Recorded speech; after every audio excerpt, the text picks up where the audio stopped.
L'eau de nos océans est composée d'un mélange d'eau normale H2O et d'une petite quantité d'eau lourde D2O. L'isotope de l'hydrogène, le deutérium D, peut être extrait de l'eau lourde par différents procédés. Le deutérium est le combustible nécessaire au fonctionnement d'une centrale à fusion. Si l'on pouvait utiliser ce combustible, 1 litre d'eau océanique aurait la même quantité d'énergie que plusieurs centaines de litres de pétrole. C'est pourquoi des recherches intensives sont menées depuis quelques décennies sur la manière d'obtenir une fusion nucléaire contrôlée afin d'exploiter cette source d'énergie inépuisable. Les conditions nécessaires à l'allumage d'une fusion sont connues et décrites par le critère dit de Lawson. Selon ce critère, le produit de la température, de la pression et du temps de réaction doit dépasser une certaine valeur minimale. Même pour la fusion deutérium-tritium la plus simple, des températures d'allumage de plus de 100 millions de K sont nécessaires à quelques bars de pression. Toutefois, le critère de Lawson n'est pas une loi de la nature, il indique simplement que la fusion de deux noyaux atomiques est d'autant plus probable que leur distance est faible en raison de la pression et que leur énergie cinétique est grande en raison de la température. Si la température et la pression sont suffisamment élevées, davantage de collisions peuvent avoir lieu dans un laps de temps plus long. Si la température et la pression ne sont pas suffisamment élevées, même une période plus longue ne sert à rien. Une fusion nucléaire réussie dépend donc principalement du produit de la pression et de la température. Comme il n'existe pas de matériaux capables de supporter de telles températures, des concepts de réacteurs tels que le tokamak et le stellarator ont été développés pour maintenir le combustible à l'écart des parois du réacteur grâce à des champs électromagnétiques tout en le réchauffant. Le mélange de gaz deutérium-tritium devient un plasma conducteur lorsqu'il est chauffé et peut ainsi être piégé dans des champs magnétiques. La mise en service de centrales à fusion fonctionnelles n'est toutefois pas attendue avant des décennies, voire pas du tout. Les paragraphes suivants présentent un procédé hydraulique entièrement nouveau, HINF, qui présente certains avantages par rapport au concept connu.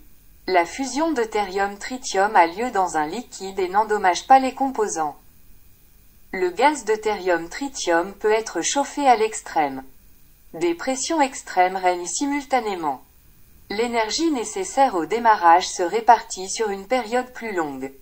Un processus de fusion se répète jusqu'à 1000 fois par seconde, selon la taille du réacteur. La technologie actuelle permet de fabriquer le réacteur de fusion à un coût avantageux.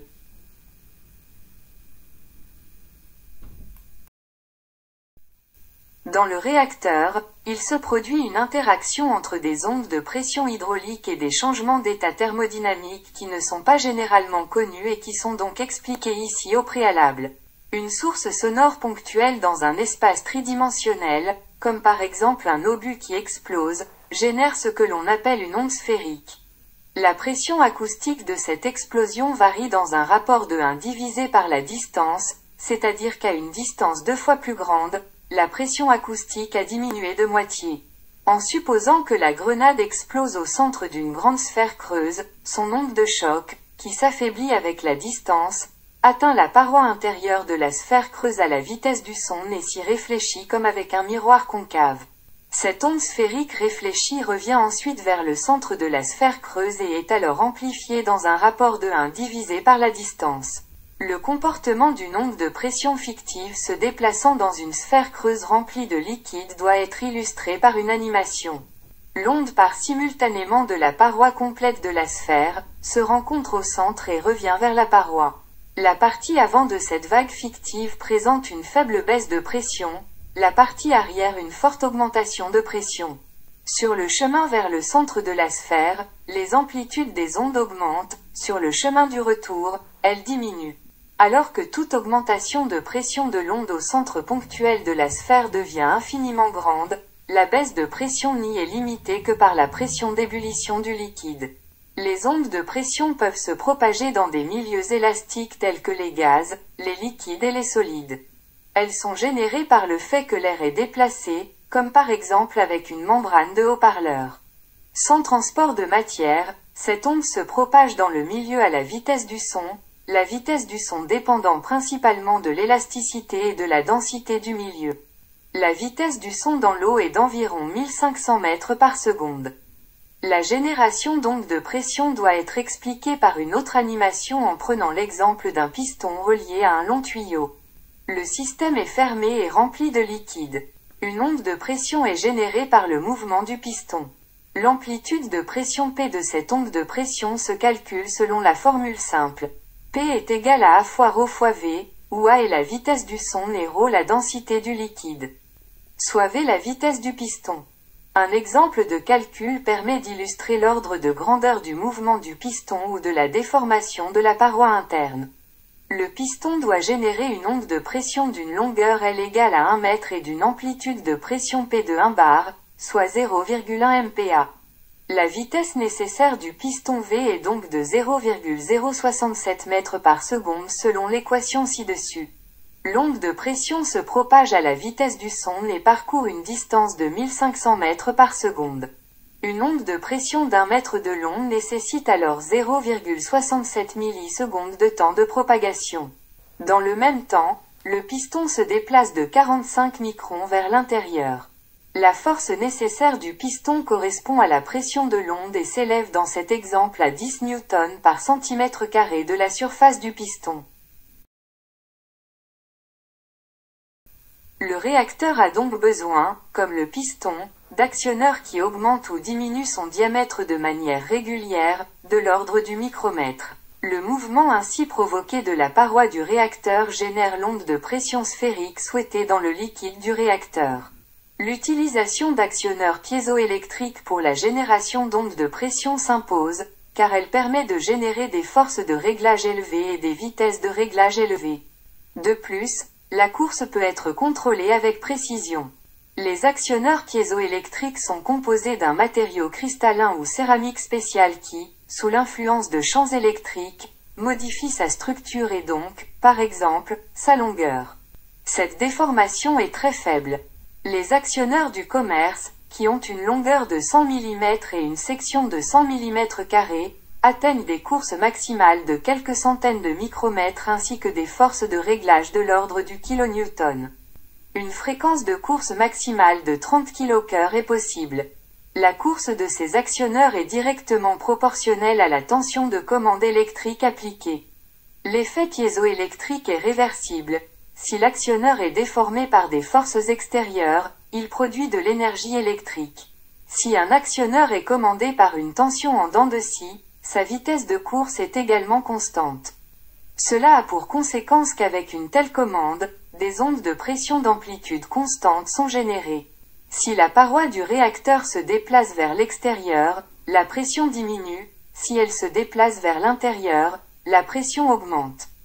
La longueur d'onde dépend directement de la durée du mouvement, elle est égale à la distance parcourue par l'onde pendant le mouvement du piston.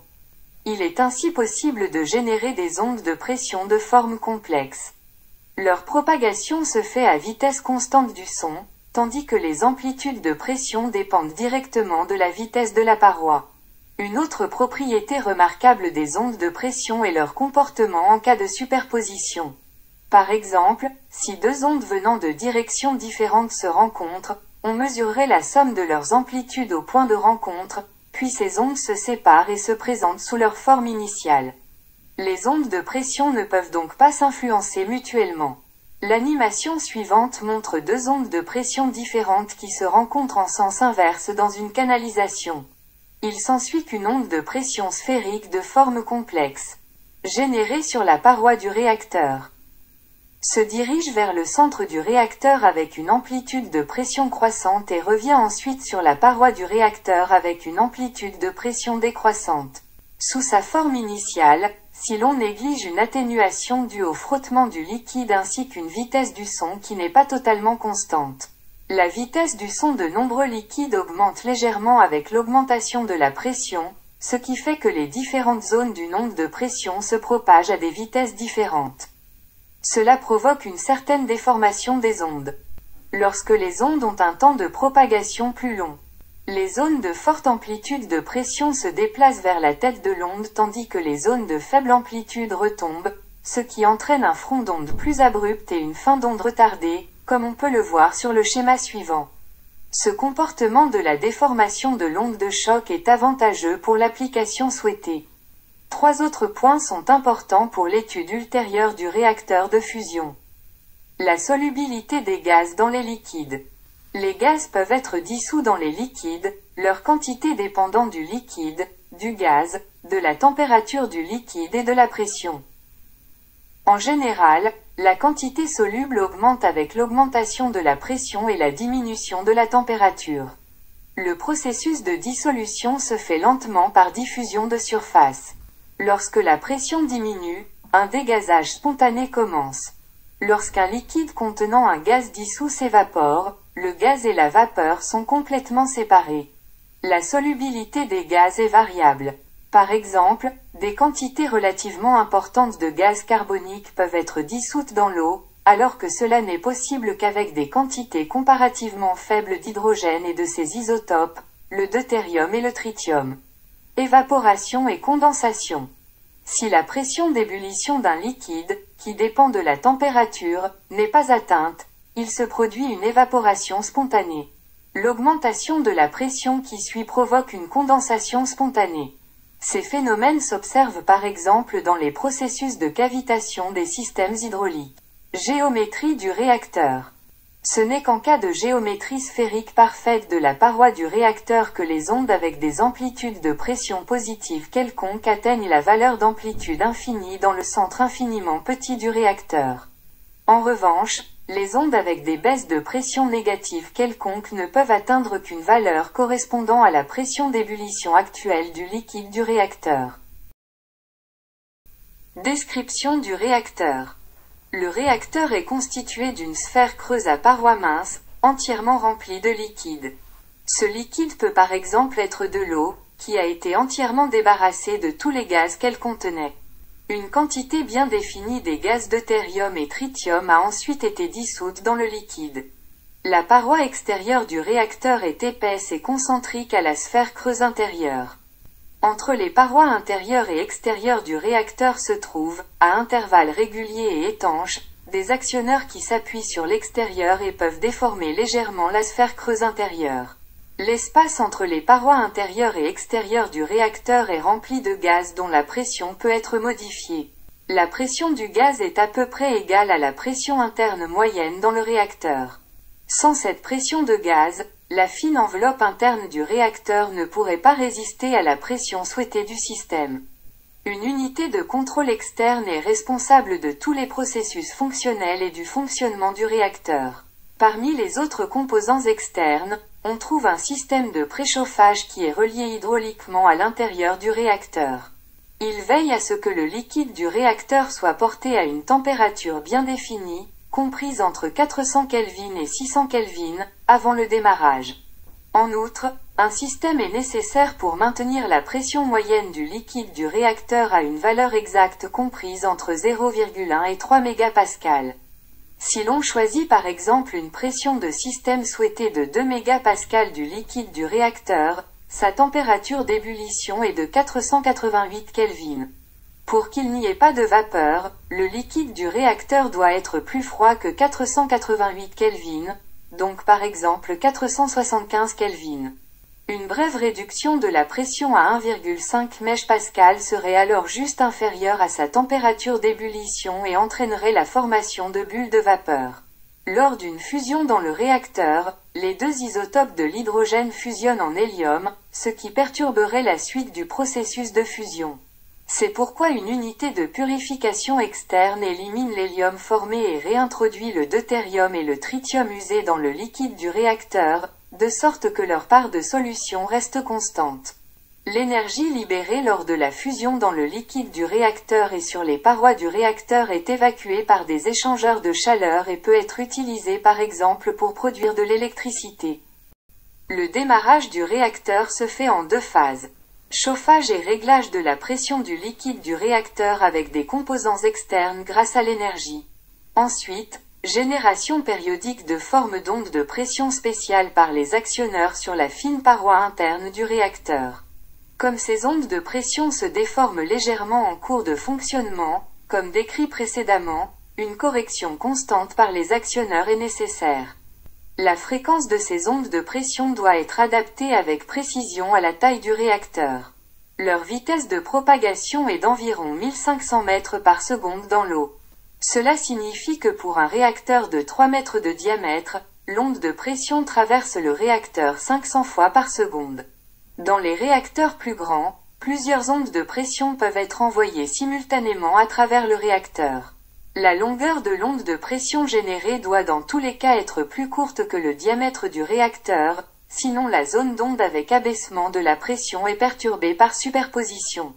La génération de l'onde de pression souhaitée avec de nombreux actionneurs sur la paroi du réacteur nécessite beaucoup d'énergie électrique. Il est donc préférable de générer la forme d'onde par étapes au moyen d'impulsions faibles périodiques, l'atténuation de l'onde de pression due au frottement du liquide devant au moins être compensée. Déroulement du fonctionnement dans le réacteur. L'onde de pression complexe déjà décrite se déplace de la paroi du réacteur vers le centre du réacteur. Sa baisse de pression avant devenant de plus en plus importante et créant ensuite au centre du liquide du réacteur une zone sphérique dans laquelle la pression du système tombe en dessous de la pression d'ébullition. Il s'y forme alors un nuage de nombreuses petites bulles de gaz. Il est bien connu que ces bulles de gaz ont un diamètre compris entre 1 micromètre et 100 micromètres. Il s'agit maintenant d'étudier le sort d'une seule bulle de vapeur lorsque sa pression ambiante augmente brusquement. La bulle contient d'abord de la vapeur et le mélange deutérium-tritium précédemment dissous dans l'eau évaporée. Le gaz et la vapeur ont la même température que le liquide du réacteur. La pression élevée au bord de la bulle accélère le liquide environnant, ce qui crée une nouvelle onde sphérique miniature qui comprime la bulle. Sur la paroi intérieure de la bulle, la pression dépasse donc la pression d'ébullition, ce qui fait que la vapeur s'y condense et que le condensat s'unit au liquide du réacteur. La vapeur n'offre donc pas de résistance significative à l'onde de pression. Le gaz restant dans la bulle est comprimé à mesure que le diamètre de la bulle diminue, la pression et la température augmentant selon les lois des changements d'état thermodynamiques. La bulle atteint son plus petit diamètre lorsque la pression interne du gaz est exactement égale à la pression externe de l'arbre sphérique. À ce moment-là, dans certaines conditions, des pressions et des températures extrêmement élevées peuvent être générées à l'intérieur de la bulle, ce qui peut lancer une fusion nucléaire. Comme l'onde sphérique miniature n'agit plus à partir de là, tout dépend de l'endroit où l'événement s'est produit. Au centre du réacteur, les pressions sont extrêmement élevées aussi longtemps que dure le passage de l'onde sphérique sur la paroi du réacteur. Plus le réacteur est grand, plus cette onde sphérique peut être longue.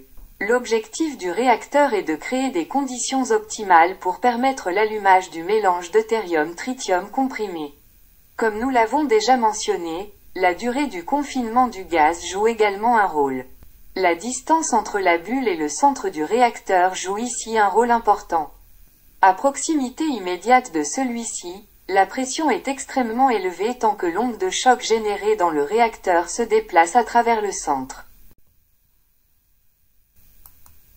Il s'agit maintenant d'étudier quels paramètres améliorent les conditions d'allumage. L'influence de l'amplitude de l'onde de compression, de la température du liquide du réacteur, ainsi que de la quantité de solution de gaz dans le liquide du réacteur est calculée dans 4 études de cas. Pour estimer la probabilité d'allumage, le produit de la température maximale du gaz et de la pression maximale de compression est indiqué. Cela fait partie du critère de Lawson, auquel s'ajoute la durée de la réaction. Le cas à part du principe que la bulle de vapeur ne contient que du gaz en plus du condensat. Sans condensat, la bulle serait entièrement remplie de gaz dans des conditions normales. L'onde de pression conduisant à l'implosion est supposée être d'1 mégapascal à proximité de la bulle, la température du liquide du réacteur est supposée être de 300 Kelvin. Le rayon de la bulle est de 10 micromètres, mais sur les deux diagrammes, seule la zone intéressante de 1 micromètre à 0 micromètre est représentée. Étant donné qu'une onde de pression est entièrement réfléchie lorsqu'elle rencontre une paroi solide ou une paroi de bulle, les amplitudes de l'onde entrante et de l'onde de retour s'y additionnent. C'est pourquoi nous avons calculé une onde fictive de 2 mégapascales de pression de départ. Dans un premier temps, l'onde sphérique est plus grande que la pression de compression. Mais cette dernière augmente progressivement et à 120 mégapascales, la pression s'équilibre avec celle de l'onde. La température du gaz dans le diagramme inférieur est alors de 10 000 Kelvin. Le produit PT calculé à partir de la pression et de la température est de 1,410 puissance 6. Le Kb se distingue du Ka par le fait que la température du liquide du réacteur est supposée être de 500 Kelvin. Le gaz dans la bulle a donc également 500 Kelvin au début de la compression. L'équilibre de la pression n'en est pas modifié, mais la température finale de compression augmente à 20 000 Kelvin. Une température élevée du liquide du réacteur est donc avantageuse. Mais si le liquide du réacteur est de l'eau, sa température ne peut pas être augmentée de manière significative au-delà de 500 Kelvin. Il n'y a alors pas de phase de vapeur et d'eau séparée. Grâce aux paramètres modifiés dans le Kb, le produit PT augmente jusqu'à une valeur de 2,410 puissance 6. Le Kc utilise les paramètres du Kb, mais suppose qu'une onde de pression de 100 MPa s'approche de la zone du nuage de bulles. La désintégration d'une bulle produit alors une pression de 60 000 MPa et une température de 120 000 Kelvin. Le produit PT augmente jusqu'à 7,210 puissance 9. Comme les pressions sont beaucoup plus élevées au centre du nuage de bulles, le produit PT augmente également. Cependant, seulement dans la zone intérieure de ce nuage. Le Kd se distingue du Kc par une quantité plus faible de gaz dissous dans le liquide du réacteur. Il n'y a plus que 0,001% de gaz dans les bulles par rapport au contenu complet de gaz dans les conditions normales. L'équilibre de pression est de 12 millions MPa, la température maximale du gaz est de 1 300 000 Kelvin. Le produit PT est maintenant de 1,510 puissance 12. Enfin, il faut encore estimer le nombre de bulles à l'intérieur d'un nuage sphérique de 100 mm de rayon. On suppose que le rayon moyen des bulles est de 10 micromètres et que le volume de toutes les bulles ne représente que 1% du volume du nuage. Il en résulte qu'il y a environ 10 milliards de bulles dans ce nuage. En résumé, il apparaît qu'un choix favorable des paramètres, notamment une faible concentration de gaz, permet de réaliser presque n'importe quelle condition d'allumage.